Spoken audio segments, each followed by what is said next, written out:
কেন ভগবান জগন্নাথের অসুখ হয়? বন্ধুরা, তোমরা কি কখনো শুনেছো যে ভগবান জগন্নাথ প্রতি বছর 15 দিনের জন্য অসুখে পড়ে যান এবং তারপর তাকে ওষুধ দেওয়া হয়, তার সম্পূর্ণ যত্ন নেওয়া হয়? এই 15 দিন ধরে ভক্তদের জন্য ভগবান জগন্নাথের দর্শন নিষিদ্ধ। এর পেছনের কারণ কি? আসুন আজকের ভিডিওতে জেনে নিই সেই রহস্যময় কাহিনী। ভিডিওটি শুরু করার পূর্বে চ্যানেলটিকে সাবস্ক্রাইব করে রাখবেন এবং ভিডিওটিতে একটা লাইক দিয়ে যাবেন, কারণ এতে আমরা মোটিভেশন হই এবং নতুন ভিডিও তৈরির আগ্রহ পাই। এর পেছনে একটি পুরনো গল্প আছে, যার কারণে প্রতি বছর 15 দিন ধরে ভগবান জগন্নাথ জ্বরে ভোগে। এই জিনিসটি প্রায় 250 বছরের পুরনো। ভগবান জগন্নাথের পরম ভক্ত মাধব দাস উড়িষ্যা রাজ্যের জগন্নাথপুরী শহরে বাস করতেন। জগন্নাথ ছাড়া পৃথিবীতে তার আর কোনো সঙ্গী ছিল না। তিনি সর্বদা একা বসে প্রভুর গুণগান করতেন এবং প্রতিদিন শ্রী জগন্নাথ প্রভুর দর্শন করতেন। জগন্নাথ তাকে তার শিষ্য হিসেবে বিবেচনা করতেন। তিনি ভগবানের সাথে খেলা করতেন এবং ভগবানের প্রতি তার ভক্তিতে মুগ্ধ হয়ে ভগবান জগন্নাথও তার সাথে বিভিন্ন ধরনের লীলা করতেন। সে আরো বলতে যে প্রভু তাকে চুরি করতে শিখিয়েছিলেন, তার সাথে তিনি সারা জীবন কাটিয়েছিলেন। তিনি প্রভুর ভক্তিতে তার জীবন উৎসর্গ করেছিলেন।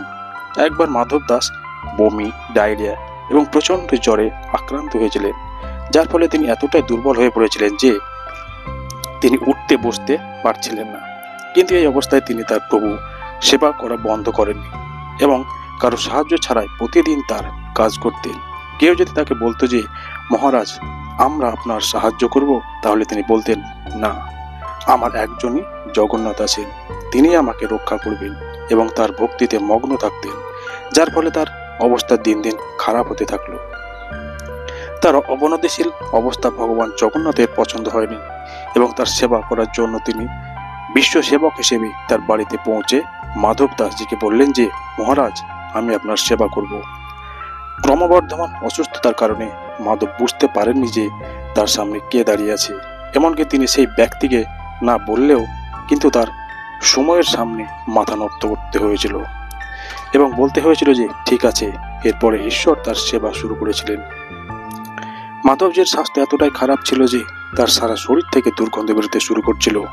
তার এই অবস্থায় তাকে সুস্থ করার জন্য ভগবান তার সেবা করতে লাগলেন এবং ভগবান শ্রী জগন্নাথ নিজেই তার বর্জ্য নিজ হাতে পরিষ্কার করতেন এবং তার পুরো শরীর পরিষ্কার করতেন। ভগবান শ্রী জগন্নাথ তার ভক্ত মাধব দাসজি যতটা সেবা করেছিলেন, নিজের লোকেরাও তার ততটা সেবা করতে পারেননি। ভগবানের সেবার ফল যখন মাধব দাস জ্ঞান ফিরে পেলেন, তখন তিনি ভগবানকে চিনতে পারলেন এবং তাকে দেখে বললেন, ইনি আমার প্রভু।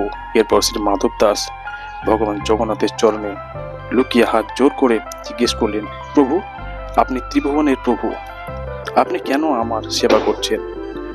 আপনার ইচ্ছে ছাড়াই পৃথিবীতে কিছুই হয় না। আপনি যদি চাইতেন তাহলে আমার সমস্ত সমস্যা দূর করতে পারতেন, তাহলে আপনি এত কষ্ট কেন করলেন?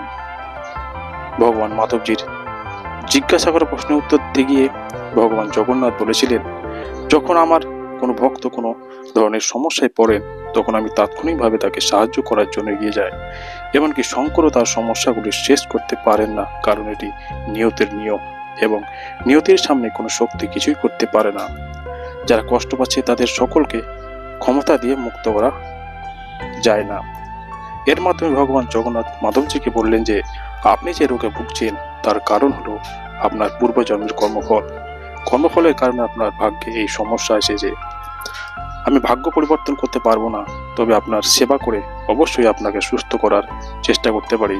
এই কারণে আমি একজন সেবক রূপ ধারণ করে এসেছিলাম। এর মাধ্যমে ভগবান মাধব দাসজিকে বলেছিলেন যে আপনার কর্মের কষ্ট এখনো 15 দিন থাকবে, যা দূর করার জন্য আমাকে আপনার সেবা করতে হবে। কিন্তু আপনি আমার বাস্তবতা জানতে পেরেছেন, তাই আমি এই 15 দিনের দায়িত্ব নিজের উপর নিয়ে নিলাম। তারপর ভগবান জগন্নাথ প্রতি বছর 15 দিনের জন্য জ্বরে ভোগেন, আর এই রোগ দূর করার জন্য প্রতি বছর স্নানযাত্রা উৎসব পালিত হয়। বন্ধুরা, আপনাদের বলি যে ভক্তদের অপরিসীম ভালোবাসা এবং স্নেহের কারণে আজও বছরে একবার ভগবানকে স্নান করানো হয়, যাকে স্নান যাত্রাও বলা হয়। এই স্নান যাত্রা করার পর প্রতি বছর জগন্নাথজি 15 দিন জ্বরে পড়ে যান। এই জন্য মন্দিরের দরজা বন্ধ করে দেওয়া হয়। এই সময়ে মন্দিরে ভক্তদের প্রবেশের উপর নিষেধাজ্ঞা জারি করা হয় এবং এর সাথে সাথে ভগবান জগন্নাথের রান্নাঘর যা কখনো বন্ধ হয় না, এই 15 দিনের জন্য বন্ধ করে দেওয়া হয়। এর সাথে ভগবানকে 56টি ভোগের প্রসাদ খাওয়ানো হয় না, বরং এই 15 দিন ভগবানকে বিভিন্ন ধরনের আচার এবং আয়ুর্বেদিক ভেষজ খাওয়ানো হয়। এর সাথে সাথে জগন্নাথ ধাম মন্দিরে ভগবানের অসুস্থতা পরীক্ষা করার জন্য প্রতিদিন বৈদ্যকে ডাকা হয় এবং তাকে ওষুধের পাশাপাশি ফলের রস দেওয়া হয়। একই সাথে শীতলের ঠোঁটেও প্রতিদিন তার জ্বর কমানোর জন্য প্রয়োগ করা হয়। বন্ধুরা, যতক্ষণ না ভগবানের অসুস্থতা নিরাময় হয় ততক্ষণ মন্দিরের দরজা বন্ধ করে দেওয়া হয়, তার সেবা করা হয় যাতে তিনি তাড়াতাড়ি সুস্থ হয়ে ওঠেন।